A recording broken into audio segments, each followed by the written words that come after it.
Hello les explorateurs et bienvenue dans la nation du e-commerce. Je me prénomme Nicolas Chevalier et suis explorateur en chef d'e-commerce Nation. Dans ce podcast, je vous emmène dans les coulisses du e-commerce en France. Comme chaque mercredi, vous découvrirez des retours d'expérience exclusifs, des histoires inspirantes et des personnalités hautes en couleurs. J'espère que vous êtes confortablement installés pour ce voyage au cœur de la nation du e-commerce. Bonjour à toutes et à tous, je suis ravie d'accueillir Rosé Louéré, CFO au sein de l'entreprise Empathy. À travers ce podcast, nous abordons la protection de la vie privée en passant par les mauvaises pratiques que nous pouvons observer dans le monde de la data pour arriver bien sûr à comment proposer une expérience personnalisée qui respecte la confidentialité des utilisateurs sur votre site e-commerce pour réinstaurer la confiance. Bonjour Rosé, ravie d'être avec toi aujourd'hui pour ce podcast. Est-ce que dans un premier temps, tu pourrais te présenter et nous retracer un petit peu ton parcours? Bien sûr. Bonjour Audrey. Je m'appelle José Luege. Je suis le directeur financier de Empathy depuis il y a à peu près 3 ans et demi. Je viens du secteur financier. J'ai travaillé à Londres pendant à peu près 20 ans sur les banques d'investissement. Ça, c'est un peu mon background. Ok, super. Et est-ce que tu pourrais nous présenter Empathy et nous décrire les secteurs d'activité sur lesquels vous intervenez?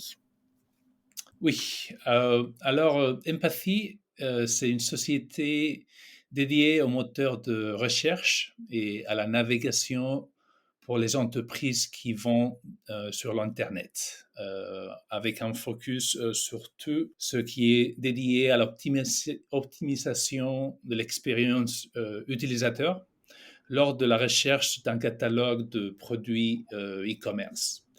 Le produit de Empathy se retrouve dans de différents secteurs avec plus grande présence dans le secteur d'habillement, la mode, les cosmétiques et l'alimentation.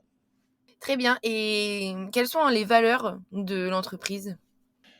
Tous nos produits sont conçus à partir de l'expérience utilisateur. Nous cherchons à reproduire des expériences humaines pleines d'émotions dans les domaines du commerce en ligne. D'autre part, nous accordons une grande importance à la confidentialité, et ce qui nous rend unique en ne profilant pas les utilisateurs, en n'utilisant pas des cookies ou des trackers, et bien sûr, en ne stockant pas des données personnelles. Nous recherchons toujours une expérience plus éthique et honnête entre les marques et les utilisateurs.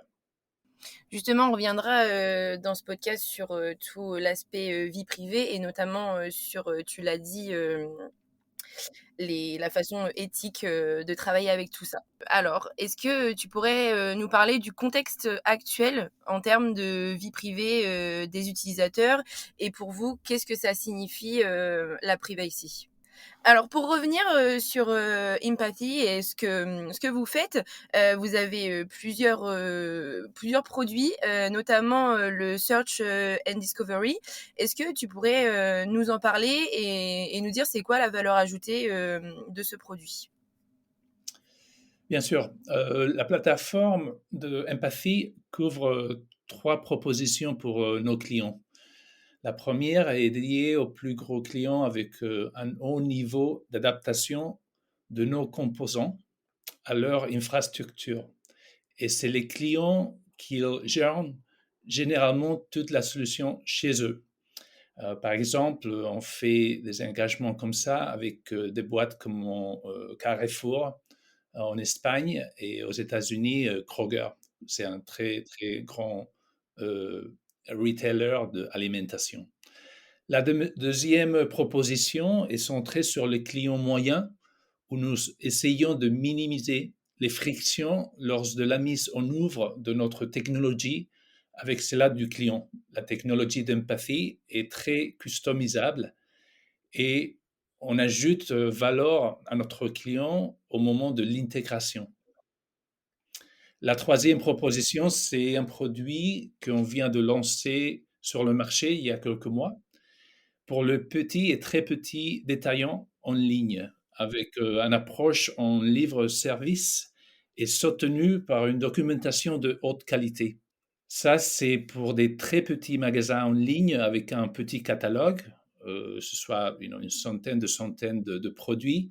Les clients peuvent aller sur la plateforme, acheter le produit self-service.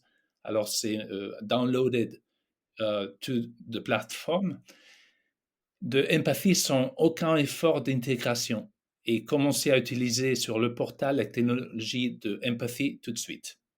D'accord, super clair. En tous les cas, si jamais vous voulez en savoir plus, on avait publié un white paper sur le Search and Discovery. Donc, je vais vous le mettre dans l'article. N'hésitez pas à aller voir.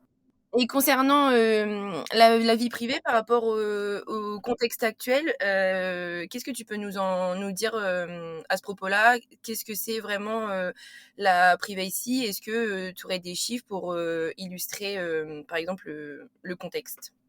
Oui, on pense que la vie privée est un droit humain et c'est quelque chose que nous attendons dans le monde réel, mais nous sommes devenus trop habitués à le donner et dans le monde numérique ou le monde digital.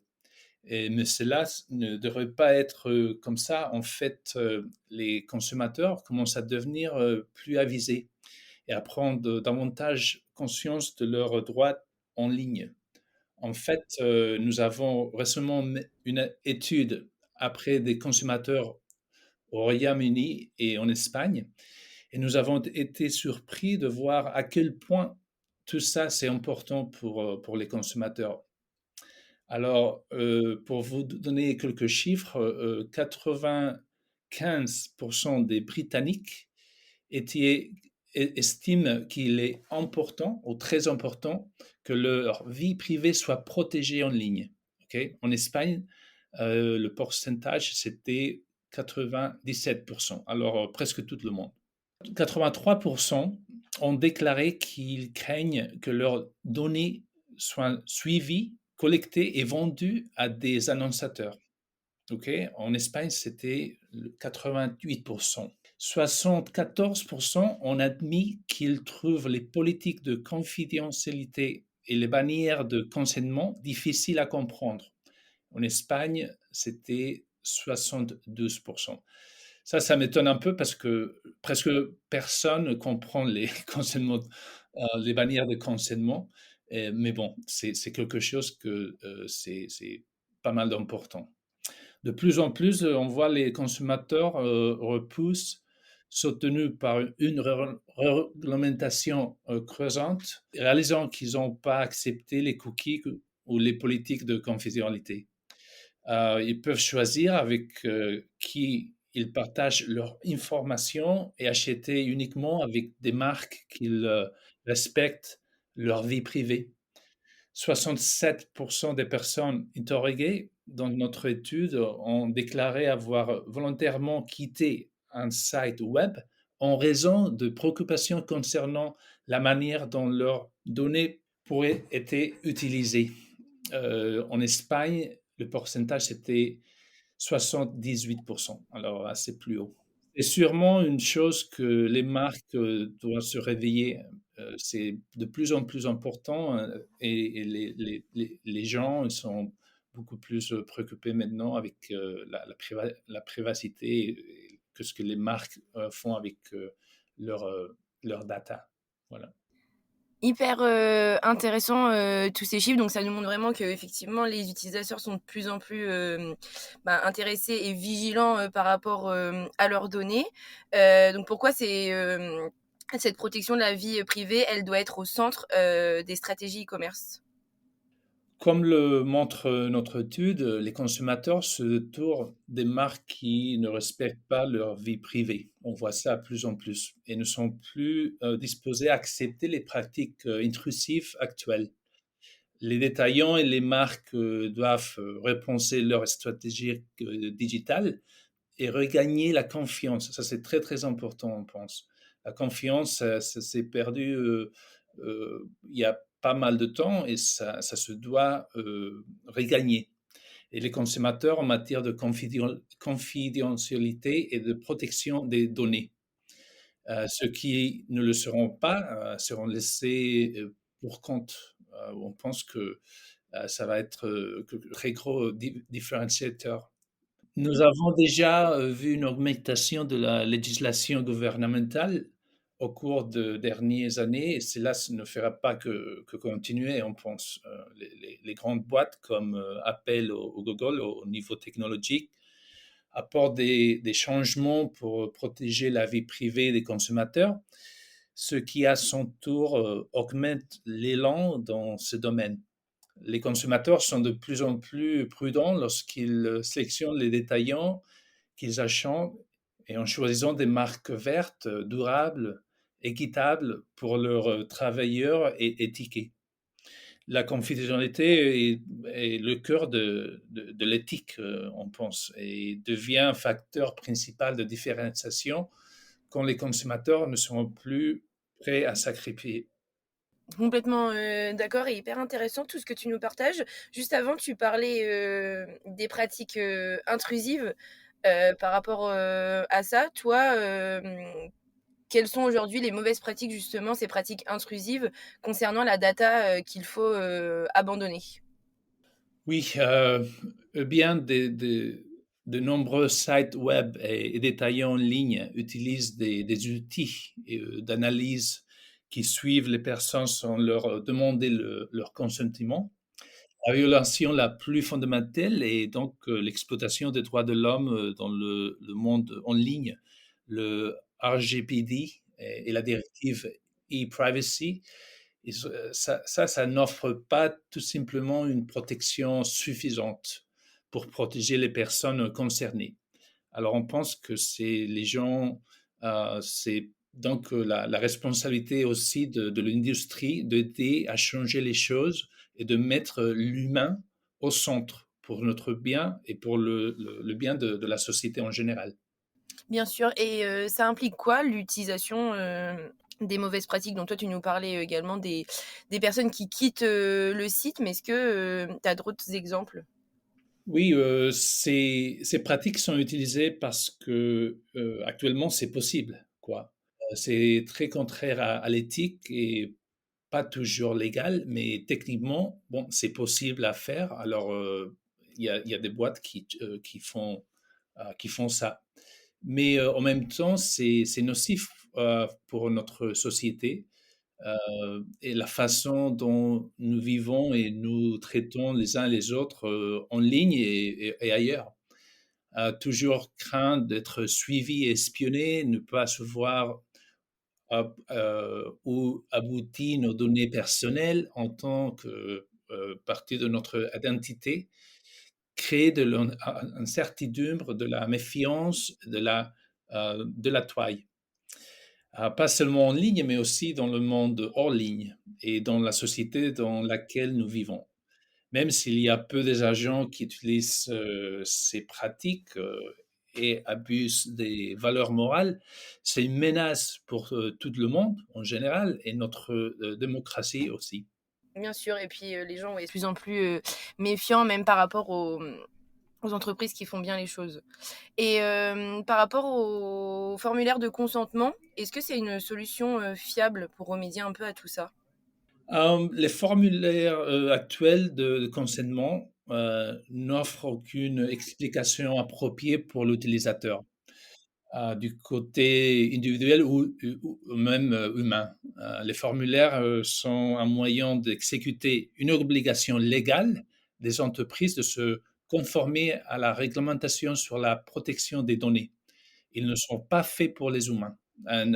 C'est clair, hein. Ils sont généralement très compliqués à comprendre. D'un autre côté, ils offrent une vaste opportunité de manipuler le comportement des utilisateurs nous incitant à dire oui à l'exploitation de nos données personnelles et étant délibérément opaques et trompeurs.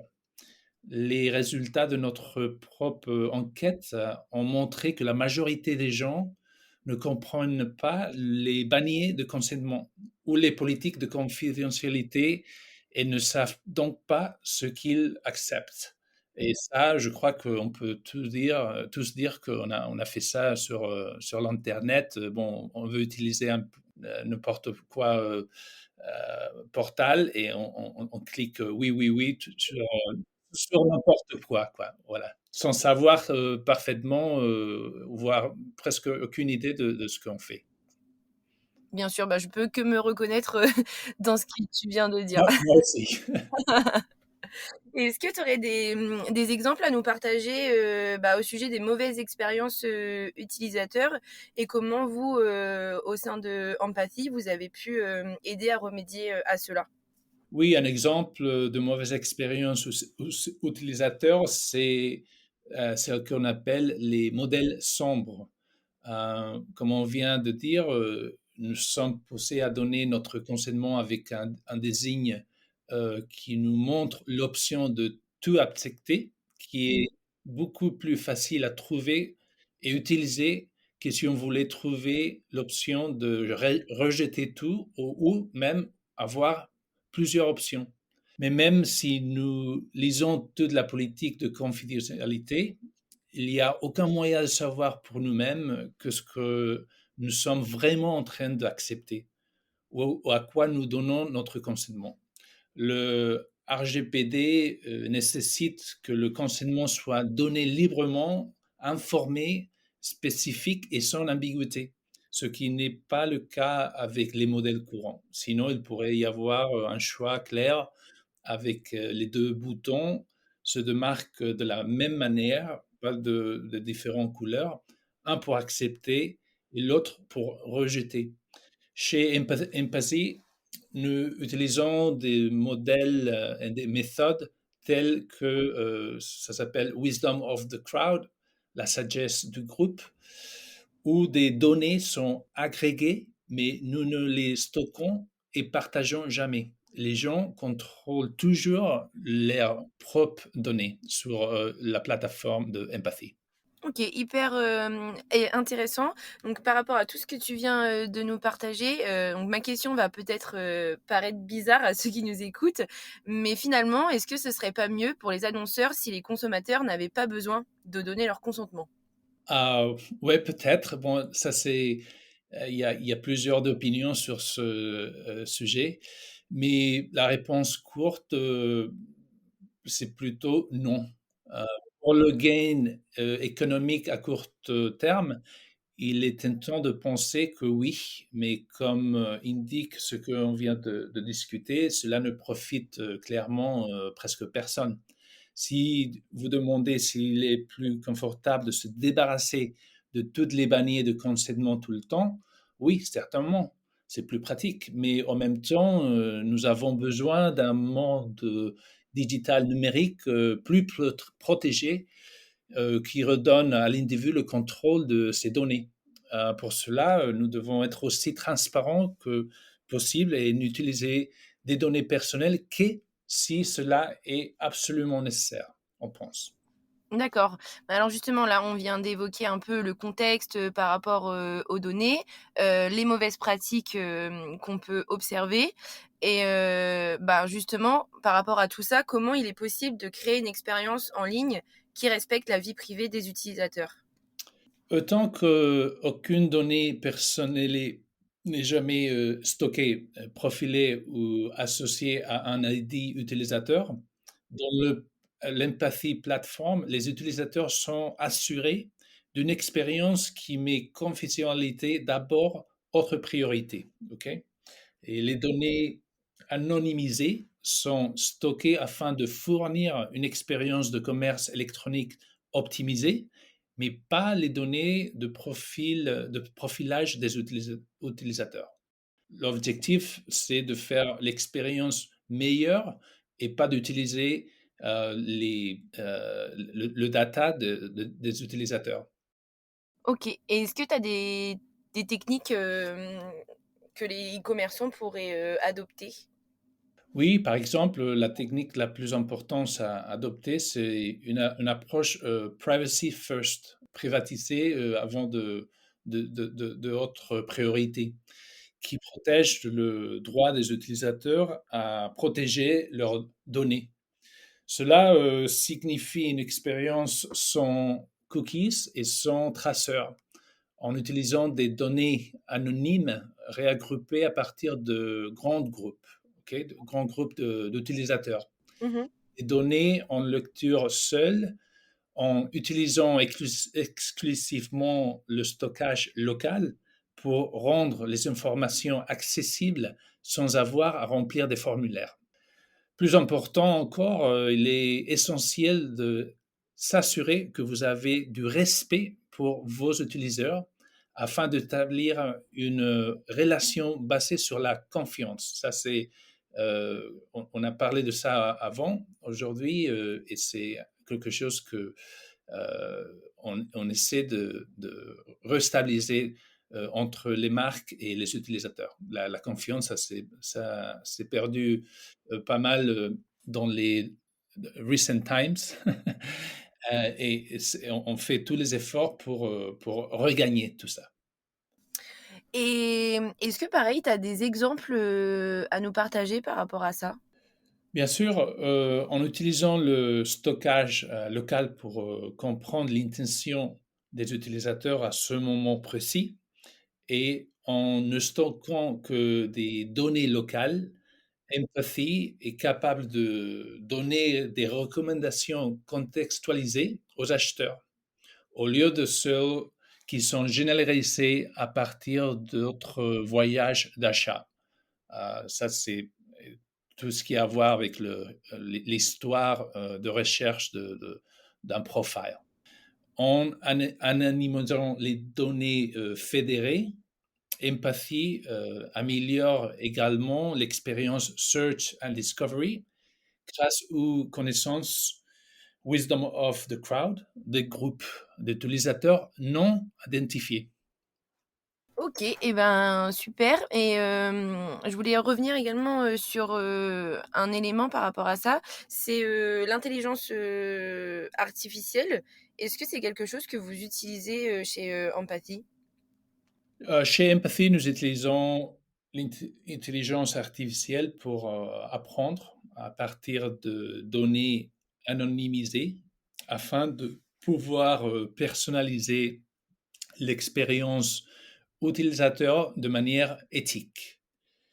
L'intelligence artificielle n'est jamais utilisée pour créer un ID utilisateur, un profile ou à des fins de suivi intrusif. Ça, c'est l'utilisation principale qu'on fait de l'artificial intelligence chez Empathy. D'accord et tu en parlais en introduction et là tu viens, de le réévoquer, par rapport à la démarche, éthique. Mais qu'est-ce que vous entendez par, personnalisation éthique? Oui, à Empathy, nous ne collectons ni ne stockons aucune information personnellement identifiable. On appelle ça le PII. Nous ne profilons et ne suivons pas les utilisateurs. Alors que les activités anonymisées des individus non identifiés sont regroupées pour une utilisation fédérée. Alors, les actions du groupe sont mises à profit pour apprendre collectivement des interactions des acheteurs, mais jamais pour en savoir plus sur les acheteurs individuels ou leur attitude. C'est super clair et c'est vraiment, hyper intéressant d'aborder, les datas, comme ça et j'ai également vu que vous aviez, un Empathy, Lab. C'est quoi le concept? Ouais, le concept, c'est assez simple. Notre Empathy Experiences Lab vise à explorer des nouvelles façons innovantes d'ouvrir des fonctionnalités attrayantes de recherche et de découverte de commerce électronique, tout en protégeant bien sûr la confidentialité. Alors c'est tout ce qui a à voir avec de nouvelles fonctionnalités que notre ingénieur commence à développer. Et c'est une façon de tester tout ça avant de lancer ça sur les marchés. Et par rapport, à tout ça justement, comment, ça se passe l'analyse, des résultats en respectant la confidentialité et la démarche, éthique comme, tu l'as évoqué depuis le début du podcast? Eh bien, nous sommes, passés d'une équipe d'à peu près 50 personnes à 250, en moins de 3 ans. Donc, on pense que cette croissance à grande, échelle, part d'elle-même et aussi de l'acceptation de nos produits, du marché. Les gens sont de plus en plus, connaissants du fait que leurs données sont utilisées à mauvais escient et manipulées sans leur consentement et refusent de se conformer à une violation de leurs droits, quoi. Les marques, s'en rendent compte, également et passent à la recherche et à la découverte basée sur la confidentialité de plus en plus. C'est pas tous, mais quand même on voit, comme la tendance, c'est de adopter ça de plus en plus. Alors que nous gagnons constamment de nouveaux clients et fidélisons les clients existants, les résultats chiffrés ne sont pas, la solution finale. Nous nous efforçons davantage de veiller à ce que les marques établissent une relation de confiance. Une autre fois, confiance, c'est un concept principal pour nous, avec leurs clients. Alors c'est, encore une fois, un effort de rétablir la confiance entre les clients et les utilisateurs. Très important. Alors, il y a, rétablir, la confiance mais, est-ce que tu aurais, un message à destination du secteur, du e-commerce pour, les sensibiliser aux questions, de vie privée, des utilisateurs? Bon, bah, à notre avis, tout ça, ça va pas disparaître, quoi. Il ne fera que devenir, plus en plus important. Plutôt, votre marque, adoptera une approche, comme ceci, privacy first. Plutôt, vous pourrez construire une relation de confiance avec, vos clients. Ça, c'est fondamental. Celui qui formera plus rapidement augmentera la confiance de la marque et jettera les bases d'un parcours de relation cliente durable. Et ça, c'est le plus important, quoi. Exactement et enfin pour, finir, comment tu vois un peu l'avenir du respect, de la vie privée, en ligne? Bon, ouais, à Empathy, on pense que c'est vraiment le seul moyen. La confidentialité en ligne est aussi importante que la confidentialité, hors ligne, dans la vie, courante. Point final. On pense que ça, c'est clair et de plus en plus, les gens, ils en font, connaissance de ça et c'est quelque chose qui va être en demande. Nous imaginons une expérience en ligne qui donne aux utilisateurs le contrôle total de leurs données. Et bon, le but de Empathy, c'est de travailler à faire ça une réalité. Super et je pense que c'est un beau, mot, de la fin, l'expérience, en ligne pour, donner aux utilisateurs le contrôle sur, toutes leurs données, personnelles. Merci beaucoup, Rosée pour tout ce que tu nous as partagé. J'ai trouvé ça vraiment, hyper intéressant et je pense que ça aidera, beaucoup de e-commerçants, qui nous écoutent et qui veulent, donner plus d'éthique, à la façon dont, ils traitent les données, sur leur site. Donc, merci beaucoup et à bientôt.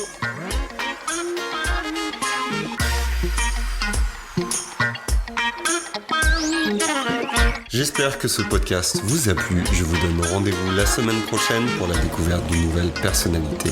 N'hésitez pas à vous abonner au podcast des explorateurs du e-commerce sur votre plateforme préférée et à partager sur les réseaux si vous avez apprécié cet épisode.